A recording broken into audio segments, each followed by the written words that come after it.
literasi digital.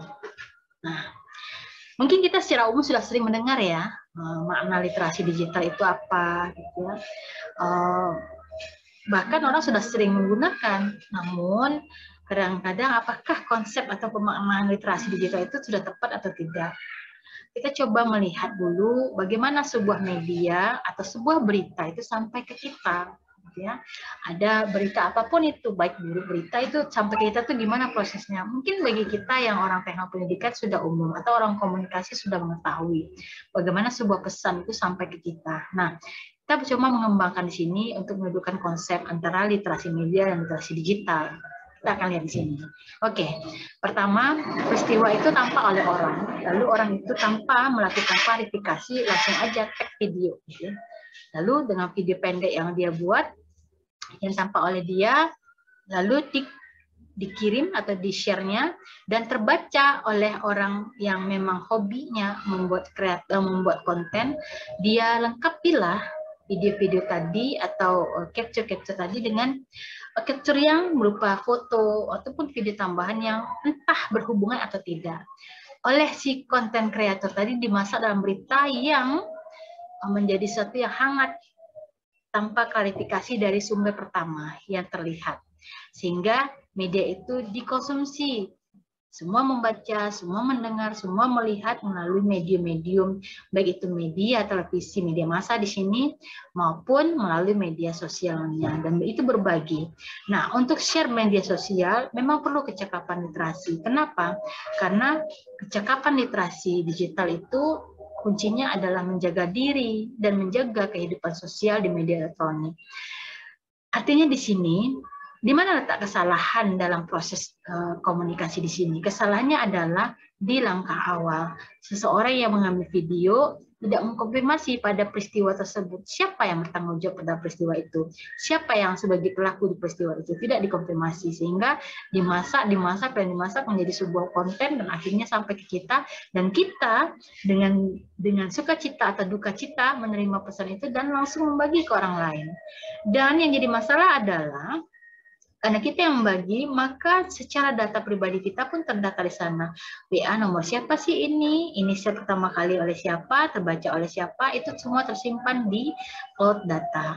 Nah, sehingga informasi itu bisa menjadi sangat fatal untuk diri kita dan kehidupan sosial kita. Nah, ini siapa yang bagi? Oh, itu yang membagi. Oh, jadi orang akan persepsi kita lah yang melakukan. Nah, jadi literasi digital itu adalah kecerdasan digital, menjaga diri dan menjaga sosial. Itu penting melalui media elektronik. Lalu kita akan lihat di sini, apa sebenarnya literasi digital itu? Banyak referensi di luar sana. Silakan Anda cari sendiri. Nah, ini bukan tugas ya. Jadi silakan kalau memang membutuhkan informasi ini, carilah referensi apa yang masuk dengan literasi digital. Namun, Ibu mencoba untuk membagi literasi itu, menyimpulkan literasi itu ke dalam pembangun literasi digital itu sendiri. Yang pertama, Ibu katakan bahwasanya literasi digital itu adalah kompetensi for using media computer with internet or not. Ini ada yang kurang ya. And share, assessing, and selective information and knowledge how to share it in media. Ada 1, 2, 3, 4 konsep di sana yang memperkuat literasi digital. Yang pertama, using media. Literasi media itu terkait dengan mampu menggunakan media komputer yang dikategorikan sebagai literasi komputer. Apa itu literasi komputer? Nanti kan kita bahas satu-satu. Lalu ada share, assessing, and selecting information as information literasi. Ada pekerjaan atau kemampuan membagi, mengakses, menseleksi informasi itu dikategorikan sebagai literasi informasi. Lalu pengetahuan bagaimana membaginya melalui media itu sama dengan literasi media dan literasi komunikasi. Apa sih mereka itu sebenarnya? Kita coba lihat ya. Pertama, literasi komputer. Literasi komputer itu ada kemampuan untuk memanfaatkan perangkat komputer untuk melakukan aktivitas bermedia. Nah, literasi komputer itu kalau bisa kita simpulkan sebenarnya adalah kemampuan orang atau perseorangan dalam memahami penggunaan perangkat komputernya itu baik terhubung dengan internet atau tidak, artinya dia tahu output, dia tahu input, dia tahu mematikan, dia tahu menghidupkan, dia tidak bingung mengoperasikan Office, dia tidak bingung menggunakan Paint, dia tidak bingung menggunakan semua aplikasi yang terhubung di internet, di komputer itu sendiri, dan dia pun mampu menggunakan komputernya yang terhubung dengan internet dan menggunakan aplikasi yang tersedia di sana, sehingga dia bisa menyampaikan pesan, mengeksplor pesan melalui media internet dan merekayasa informasi dengan komputernya. Jadi literasi komputer sebenarnya terkait dengan pekerjaan orang IT, namun dia juga termasuk desainer sana. Kalau kita lihat pada literasi komputer itu sendiri ada 7 komponennya, komponen pendukung dari literasi komputer itu. Nah ini sebenarnya terhubung dengan fungsinya masing-masing. Misal ya literasi alat. Nah, literasi alat itu kemampuan orang untuk menguasai, memahami, ya, mampu menggunakan perangkat lunak dan perangkat keras di komputer itu sendiri. Indonesia sudah pada tahap ini melalui adanya mata pelajaran untuk level sekolah, TIK ya, bahkan sekarang di SD pun sudah mengajarkan itu. Literasi sumber. Nah, bagaimana menggunakan komputer itu untuk bisa mencari sumber-sumber pengetahuan, akses, cara menggunakan email, cara menggunakan peramban searching gitu ya. Nggak bingung ketika 505, not phone, nggak bingung di sana. Apa yang harus dilakukan? Kata kunci apa yang harus digunakan? Udah tahu. Kalau orang sudah terbiasa, berarti dia sudah memiliki literasi komputer, literasi sumber yang baik. Lalu literasi sosial struktural. Tahu bagaimana memproduksi sebuah konten berbasis komputer itu yang kemudian memproduksi untuk orang lain dan tahu bagaimana cara memanfaatkannya. Ya, kita buat tulisan, oke, tulisannya mau di mana? Oke, kita gini aja deh supaya terbaca oleh orang umum, saya buat blog aja. Kalau media sosial lain itu kan sifatnya panas-pemanasin. Masuk panas-pemanasin, kadang informasinya kalau kepanjangan orang nggak mau baca. Kalau terlalu pendek, nanti nggak pesannya nggak sampai. Oke, saya bikin blog aja deh. Mau bikin cerpen, tanpa harus istilahnya mengkomersilkan, kita bikin blog. Itu dimaksud dengan literasi sosial dan struktural. Tahu cara-caranya dan tahu siapa target pembaca.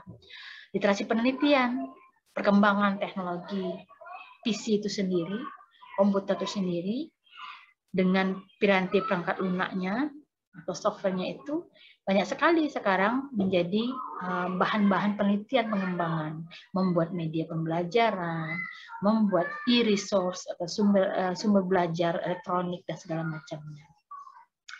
Lalu literasi penerbitan, literasi teknologi baru, dan literasi kritis. Ini juga komponen dari literasi komputer. Artinya, publishing, ya, jurnal, itu semuanya juga dikuasai oleh orang-orang yang paham dengan bidang IT dan komputer itu sendiri. Lalu literasi teknologi baru, ya, tahu dengan aplikasi pendukung terbaru, tahu cara mengkritisi sebuah aplikasi, mana yang Focuskai, mana yang PPT, mana yang Lazy, tahu pembeda masing-masing, padahal dia sama-sama media presentasi, tahu. Nah, itu yang masuk dengan literasi kritis dengan dalam komponen literasi komputer. Oke, sekarang kita coba lihat dulu literasi informasi. Silakan, kalau ada yang mau bertanya, cukup dengan raise hand, Ibu akan lihat nanti. Oke. Mengenali informasi, aspek literasi informasi itu terkait dengan informasi yang akan di-share. Mengenali informasi yang dibutuhkan, tahu dulu kita mau cari apa. Ya. Kalau udah buka komputer, udah buka HP, kita tahu mau kita cari. Tidak peduli dengan notifikasi yang muncul atau berita yang mungkin seleweng lewat, karena kita memang tahu butuh apa yang mau kita cari. Jadi kalau kita masih berselancar ketika kita mencari tugas, berarti kita belum memiliki literasi informasi yang baik. Ya, lalu menentukan cara untuk menyelesaikan senjangan informasi. Tidak semua orang loh punya kemampuan menggunakan komputer, tidak pula semua orang memiliki kemampuan untuk akses internet, apalagi di usia yang terkategori imigran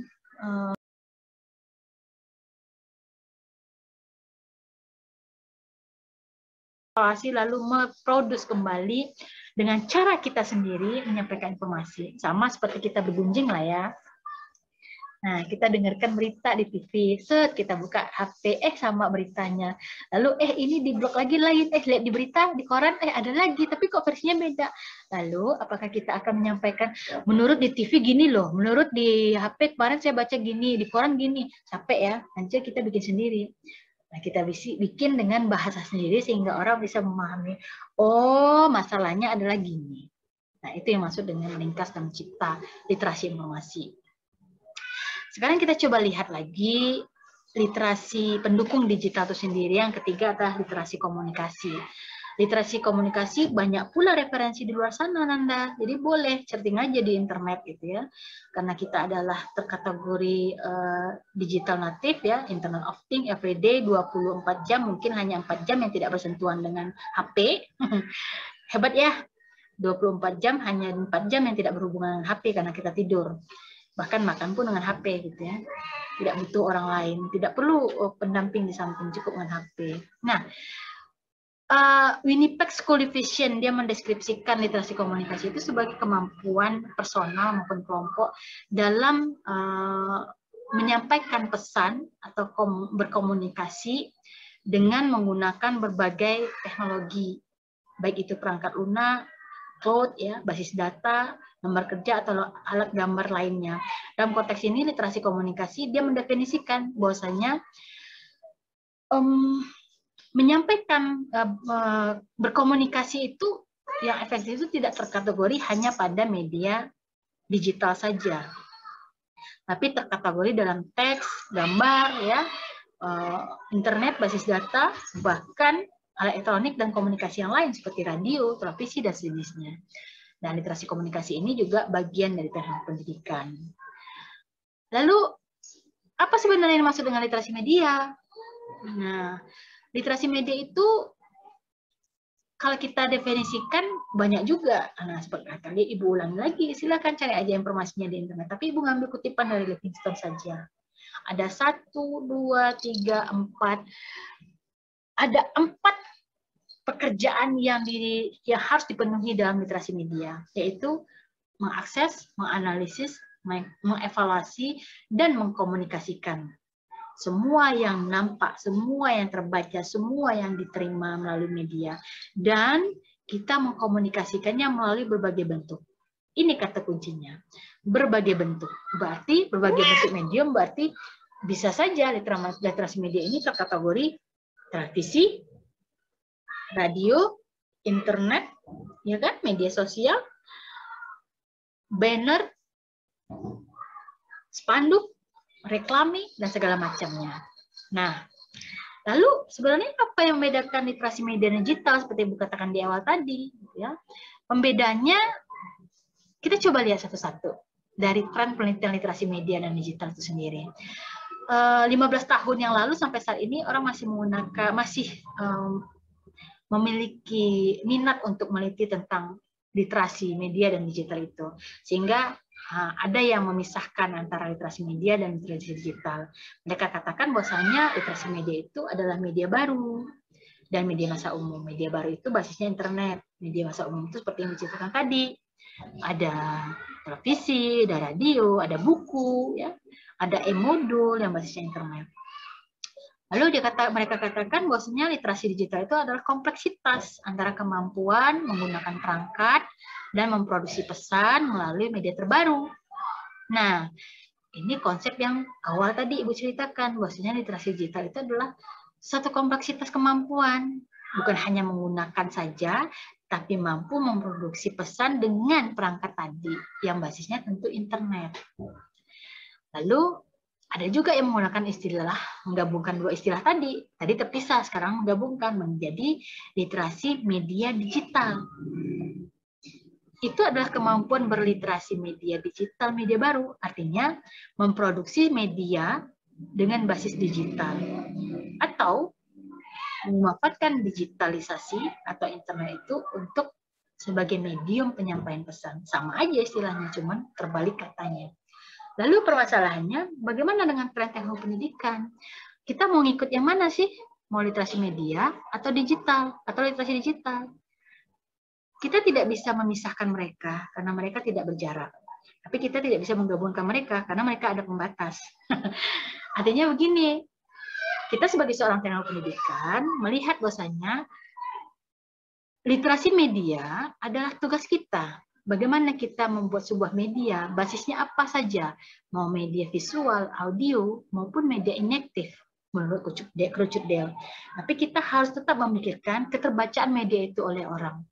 Dari sisi pewarnaannya, dari sisi teksnya, apakah mereka ngerti dengan pesan yang kita masuk?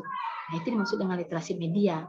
Lalu kita memproduksi media tadi agar terbaca, baik itu televisi, radio, dan segala macamnya. Dan dengan perkembangan itu, ketika kita memproduksi itu, kita membutuhkan sarana yang dinamakan dengan literasi digital. Komponennya salah satu adalah literasi komputer tadi. Kita memproduksi semua itu di tren perkembangan saat ini, teknologi ini, kita memproduksi media itu dengan digital. Salah satunya perangkat komputer. Lalu dilengkapi dengan aplikasinya. Lalu kita berada di mana sebenarnya? Apakah kita termasuk literasi media digital, atau literasi digital saja, atau literasi media? Kita tidak bisa memisahkan mereka. Mereka bersama. Yang jelas, teknologi pendidikan adalah satu lembaga yang tujuannya, atau satu profesi lah ya lebih tepatnya, yang tujuannya memproduksi media yang memiliki nilai keterbacaan yang tinggi, baik itu berbasis digital maupun media massa umum. Itu kita. Oke, sekarang bagaimana peranan pendidik dalam melakukan literasi media bagi peserta didik itu sendiri? Konteksnya di sini sebenarnya peran pendidik itu termasuk kita sebagai seorang teknolog pendidikan. Kenapa ini perlu? Mengapa kita berperan untuk meliterasi media bagi peserta didik? Karena perkembangan teknologi dan kebutuhan pendidikan saat ini memang basisnya adalah internet.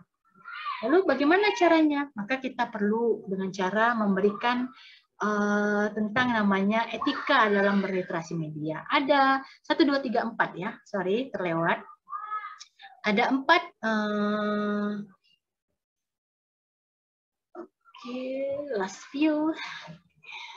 Dalam mengajarkan etika bermedia ada 4. Yang pertama, jangan mengumbar privasi kita. Meskipun itu pacar kita, jangan pula kita share password, gitu ya, kalau itu memang mengandung unsur-unsur kepribadian kita di dalamnya. Yang kedua, jangan berkata yang tidak sopan dalam bermedia. Karena kita punya kaidah bahasa dan budaya yang benar. Jangan asal ngomong, itu si yang lebay, anjir segala macam, itu ya nggak boleh sebenarnya, karena itu bukan satu attitude yang baik. Kita punya budaya dan agama. Yang ketiga, jangan menyebarkan konten yang pornografi, mengandung suku, ras, dan segala macamnya, baik itu berupa tulisan, foto, gambar, ilustrasi maupun video. Walaupun misalnya media WhatsApp adalah media pribadi, kita chat dengan pacar kita, kita chat dengan orang teman kita atau apa gitu ya. Tapi pesan itu sesungguhnya, kalau boleh kita mengakui, sebenarnya pesan-pesan kita melalui media WhatsApp itu adalah pesan yang sudah bisa menjadi pesan umum bagi orang lain. Karena apa? Ada code datanya di sana yang terbaca oleh orang yang memang iseng. Kalau dia membutuhkan, dia bisa ambil, itu yang namanya hacker ya, dia ambil data kita itu, lalu dia manfaatkan untuk menjadi konten-konten porno mereka. Bisa saja terjadi. Yang keempat, think before you write. Cek dulu ini benar atau enggak. Jangan langsung ngomong share, apalagi yang sifatnya langsung live gitu ya. Enggak ada pakai streaming lagi, live streaming aja sudah live, sudah streaming, live pula, sudah live streaming pula gitu kan. Atau istilahnya kalau podcast yang selebritis itu namanya no cut no edit gitu ya. No cut no edit itu apa efeknya, coba apa gunanya ya. Oke, kita coba berpikir positif tentang hal-hal yang terkait dengan konten-konten begitu. Karena ada pula ruginya. Yang berikutnya ada hormati karya orang lain. Ingat, sebagai akademisi, salah satunya buat sumber ilmiahnya. Jangan kopas, tapi boleh parafrase. Beda itu. Kalau kopas nggak perlu melakukan proses editing. Tapi kalau parafrase, kita alih bahasa dengan gaya kita sendiri. Intinya sama. Sama-sama mau ke pasar. Tapi kita pakai andong, dia pakai motor. Artinya apa? Dia fast to the point, kita bertele-tele dulu.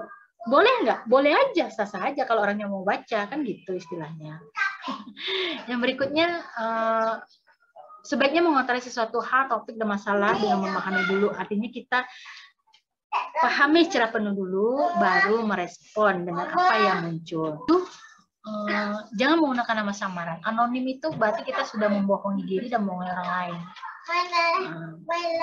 Termasuk di sini nih, kalau dalam Zoom ini ada yang anonim, pakai istilah Oppo 70 misalnya, Vivo 300-an, itu berarti dia anonim tuh, berarti dia sudah membohongi kita di sini. Ada nggak yang begitu ya? Oh, nggak ada. Syukur deh. Oke, yang ke-8, jangan menggunakan media sosial saat hati dalam kondisi emosi, penuh pikiran jenuh, dan kondisi kejiwaan yang labil. Kenapa? Biasanya kita selalu hater. Jadi, kalau sudah sholat, udah ngaji, baru buka media sosial, mungkin kita akan lebih teduh melihat informasi atau tidak berkomentar jelek. Tapi kalau kita lagi patah hati, sakit hati, cemburu, ya, karena diselingkuhin, karena ditikung dan segala macamnya, jangan buka media sosial. Karena apa? Bisa jadi nanti kita mengkomentari yang nggak penting-penting. Nah, itu merusak kehidupan sosial kita. Oke, berikutnya yang ke-9, pergunakan media sosial untuk hal yang baik. Baik dari segi konten maupun cara menyampaikannya. Mari cerdas dalam bermedia digital.